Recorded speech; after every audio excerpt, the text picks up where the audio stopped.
Hello everyone! Tara, samahan nyo naman ako ngayong gumawa ng vegetable ball.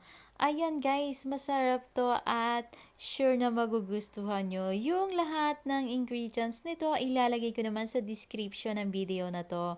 Kaya itry nyo na to guys at for sure na magugustuhan nyo din.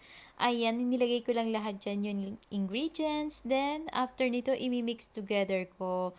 Lahat noong measurement nito ay ilalagay ko sa description nito. Ayan, combine lang natin lahat nito. Then, after nyan, atin ng pagsasama-samahin at lalagyan natin ng egg. Ayan, guys.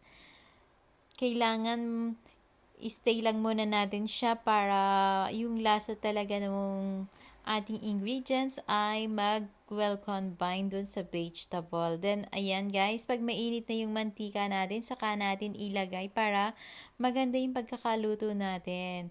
Medium par lang muna tayo para maluto yung ating vegetable. Ayan lang guys, ganyan lang yung pag-fry niyan. Madali lang naman siyang maluto kasi konti lang yung nilalagay natin.